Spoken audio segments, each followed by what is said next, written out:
রসমালাই তো আমরা কম বেশি সবাই খেতে ভালোবাসি। তো আজকে যদি আমি আপনাদের দেখাই যে বাড়িতে কীভাবে সহজ পদ্ধতিতে বানানো যায় তাহলে কেমন হয়।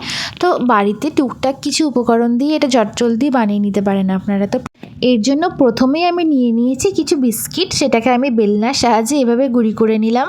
আর তারপরে কড়াইয়ে একটু সামান্য পরিমাণে দুধ দেওয়ার পর তার মধ্যে মিশিয়ে দিতে হবে এই বিস্কিট গুঁড়িগুলো। তার মধ্যে মিশিয়ে নিতে হবে 2 টেবিল চামচ মতো আমুল দুধ আর সামান্য পরিমাণে চিনি। তারপর এটাকে নাড়তে থাকতে হবে কন্টিনিউয়াসলি যতক্ষণ না পর্যন্ত এটা একটা থিক কনসিস্টেন্সি আসছে। তো দেখতে পাচ্ছেন এটা একটা ক্ষীর টাইপের হচ্ছে, কারণ এটা পুর হিসাবে যাবে রসমালাইয়ের মধ্যে। তাই এটাকে যতক্ষণ না পর্যন্ত একটা থিক কনসিস্টেন্সি আসছে ততক্ষণ পর্যন্ত এটাকে নাড়তে হবে। তো এখানে আমার রেডি হয়ে গেছে পুরটা। এবার এই পুরটাকে কিছুক্ষণ ঠান্ডা হওয়ার জন্য ছেড়ে দিতে হবে।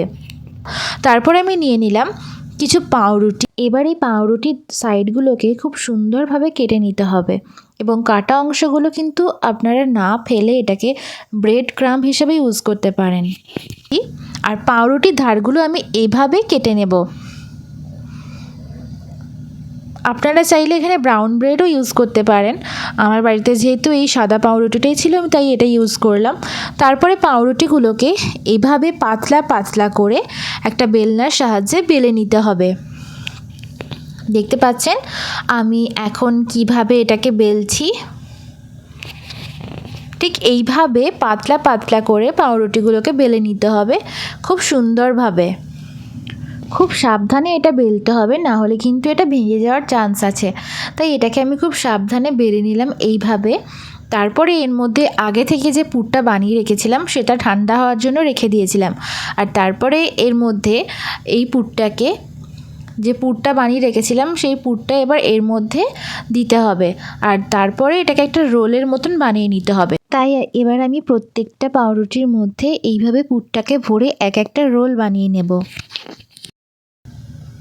তো আমার এখানে সবগুলো রোল রেডি হয়ে গেছে। আরও একবার কড়াই নিয়ে তার মধ্যে 2 কাপ মতন দুধ দিতে হবে আর তার মধ্যে সামান্য পরিমাণে চিনি আর একটু আমুল দুধ দিয়ে এটাকে নাড়তে হবে যতক্ষণ না একটু হালকা পাতলা কনসিস্টেন্সি আসছে। তো এটাকে আমি এবার একটু ফোটাতে থাকি আর কন্টিনিউয়াসলি নাড়তে হবে। তারপরে আমার এটা হয়ে যাওয়ার পর এটা একটা বোলের মধ্যে সাজিয়ে এইভাবে দুধটা উপর থেকে ঢেলে দিতে হবে। তাহলেই রেডি চটজলদি রসমালাই। কি বলেছিলাম না সহজে দেখাবো। কেমন লাগলো ভিডিওটা অবশ্যই কমেন্ট করে জানাবেন। তাহলে আর দেরি কিসের, এই ভিডিওটা দেখে চটজলদি বানিয়ে নিন বাড়িতে রসমালাই। আজকের মতন এইটুকুই, দেখা হচ্ছে আবার নেক্সট কোনো ভিডিওতে। সবাই ভালো থাকবেন, সুস্থ থাকবেন, সাবধানে থাকবেন। আর এই রসমালাইটা খেতে কেমন লাগলো অবশ্যই জানাবেন।